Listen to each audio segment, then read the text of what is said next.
Hi, I'm Ryan Baker.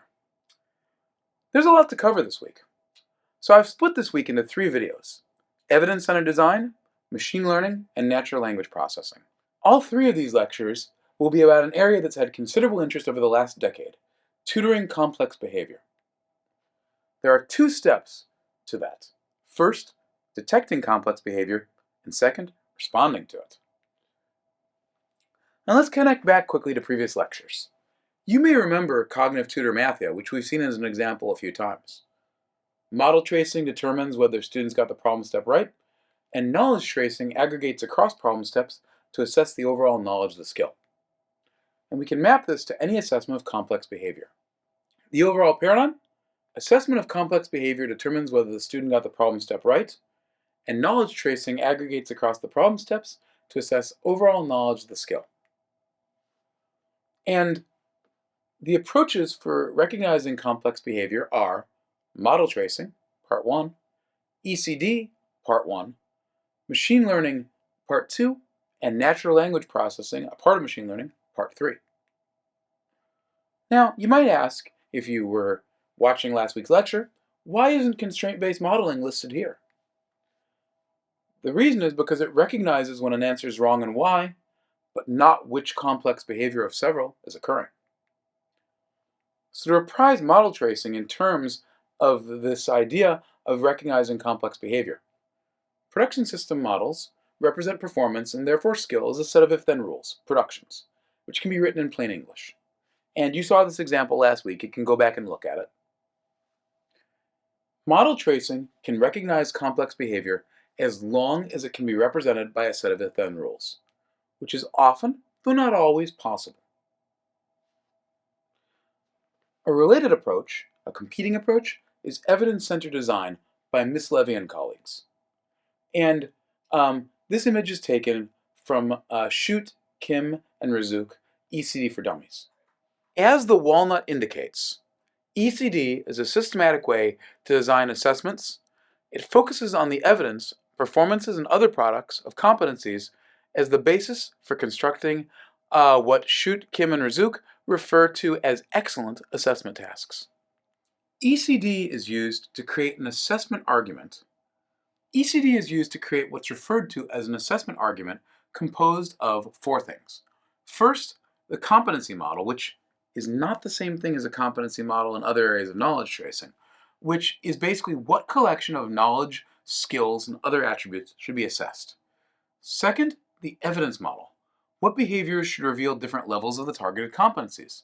Third, the task model or action model, which indicates what tasks and situations can elicit the behaviors that make up the evidence. So there's a very strong focus on designing the situations and tasks that enable us to see the evidence that allows us to infer the competency. And ultimately, that mapping is based on the assembly model, which says how much evidence is actually required to draw that conclusion. Now, these terms sound very similar, but they're all used in slightly different ways than everything else in this class, so be careful. Let's talk a little more about the task model or action model. A task model, again, is a situation that a learner interacts with that provides evidence about the competencies. And the alternate term action model is used when the situation is dynamic, as in a simulation or a game, and a sequence of actions is required to demonstrate the competencies. And these situations are described in terms of 2 things: the presentation format, what the student sees, and the student's work product, what the student does. The evidence model also has 2 parts. First, the evidence rules, which distill observable variables, the features, if you want to think about it in terms of machine learning in general, from the work product. And second, the statistical model, which expresses a relationship between the evidence and the competencies that we want to assess. And this statistical model can be as simple as just saying, is one indicator present or absent? Or it can be adding observable variables together in a linear function, or it can be as complex as a Bayesian network.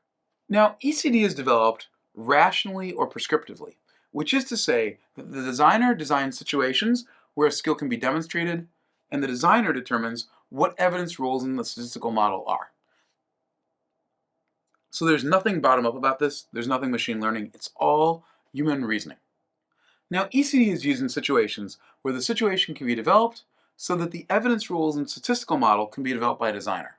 And it's not used where the situation is too complex for a designer to confidently design the evidence rules and statistical model. If a designer can't feel like they can be sure, or they can't feel like they can communicate it in a way that others can trust it, we have to use one of the other approaches. Let's discuss some examples of evidence-centered design. The best known example of ECD in an adaptive learning system is Physics Playground, developed by Kim, Shute, Ventura, and others.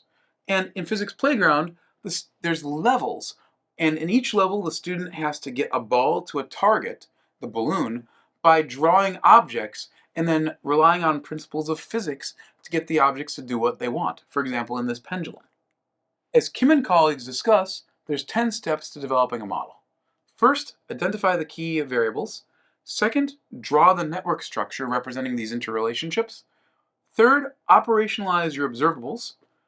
Fourth, decide on how to parameterize them, what your cutoffs are. Fifth, elicit the prior parameter values for where we think the students are to begin with for the Bayesian network. Sixth, construct proxy variables for the latent variables. And you don't have to do this if you can measure them more directly, but like in Physics Playground, you can't. Seventh, calculate the observables from the log data from the learning system. 8, update your conditional probability tables. That's the inner workings of the Bayesian networks. Bring this all together.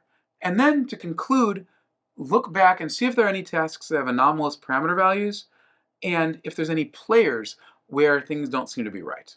And this process of 10 steps allows you to develop an evidence-centered design model for a complex learning activity like Physics Playground. The result in the end is a final competency model which says what the competencies are and how they interrelate. And in this specific case, it was a simplification of an earlier model that attempted to further differentiate various types of physics knowledge, but they realized that it would require too many game levels to measure that, so they simplified their model down. Now, as they developed their game, they found that many levels had different solutions involving different knowledge. For example, perhaps one solution might have a ramp and another might have a pendulum. And so they distinguished and they tried very hard to design levels where you might be able to solve it in multiple ways, but there was only one way to solve it elegantly with a minimal number of objects involving a specific target strategy. And so they assigned a gold trophy if you could solve the level using the target strategy elegantly, and a silver trophy if you simply solved it in any way. Here you can see part of their Bayesian network that maps from evidence to competencies. You can see it gets fairly complex, even though it's human designed. Another approach they used, and this was published by Val Shute and Greg Moore, was to say, rather than trying to design levels so that the optimal solution can only be done one way, we can also build a rational evidence identification model to identify which strategy is used. And they use these to distinguish which reason a silver trophy or a gold trophy was obtained for. So for example, they could kind of reason about what a solution that involved a pendulum would look like on this specific level versus a solution that involved a ramp, a lever, or a springboard. Now, Physics Playground has been kind of the grand example of the use of evidence-centered design in games, and various other projects have used it to measure other things, like conscientiousness, where Shute and Moore looked at various indicators rationally of what seemed to indicate that a student was behaving conscientiously. Or creativity, where Val Shute and Ahmad Rahimi looked at whether we could see that students were being creative in their various solutions by solving problems in various different ways. There's been other work in the use of evidence-centered design in learning systems, including World of Goo by Shute and Kim, Quest to Learn by Shute and Torres, Plants vs. Zombies with Shute et al., ShadowSpect, a geometry learning environment by Kim and her colleagues, rather variantly, the Cisco Networking Academy, where John Behrens, Kristen DeCerbo, and others used evidence-centered design to help to design systems that could test student competency in networking skills, and, most infamously, SimCity Edu. Now, you've probably heard of SimCity. It's a very famous game. People said, what if we could use SimCity to measure various competencies? And so SimCity Edu was a very high-profile collaboration involving ETS, Pearson, Glass Lab, and literally a metric ton of funding. And it asked, can ECD be applied to SimCity for assessment? And its findings were, yes, we can take SimCity and apply ECD in it for assessment. as long as we make SimCity no longer fun. So to make assessment easier, the scenarios were designed with very few actions available. You couldn't actually do all the stuff you could do in SimCity. And the scenarios were locked down with very limited options, which made them not much fun. And the project started with great enthusiasm and media hoopla and ended very quietly with people not wanting to talk about it anymore. So that was not a success, which is really interesting because Physics Playground was genuinely fun. Like, my kids played Physics Playground um, through one Thanksgiving holiday without a break. So there's something in it where there's really some key design in using evidence-centered design to design your scenarios in a way that enables measurement but stays fun. So there are several benefits to ECD, and Shute and her colleagues talk about, among them, transparency. ECD models can be inspected and debated for accountability much more easily than the other methods we're going to talk about can be. Even model tracing requires a lot of expertise to read the models, not as necessary for ECD. They also can handle lots of types of data gracefully together. They offer reusability. Different parts of the model can be used in different situations. For example, you can adapt the evidence model between tasks. And flexibility. They can be used for a lot of purposes.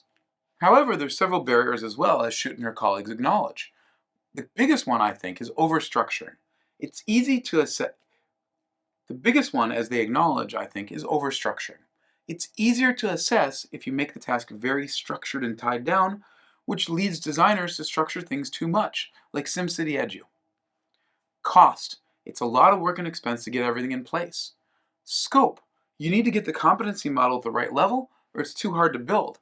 And that was an issue with Physics Playground, where they had to scope down their competency model just to have a tractable number of levels. And finally, it can be hard to develop rubrics for complex behaviors that don't come across as subjective. It's the flip side of accountability. It's accountable, but it's still subjective. Do you trust that? So, some final takeaways for this lecture. ECD, evidence-centered design, is a powerful approach for recognizing complex behavior that's been used successfully in several games and learning systems. But when using it, you've got to be careful not to focus on assessment to the expense of learning or fun. It's really easy to use ECD in ways that are very destructive. So it really requires a very talented designer on the level of Val Shute or YJ Kim.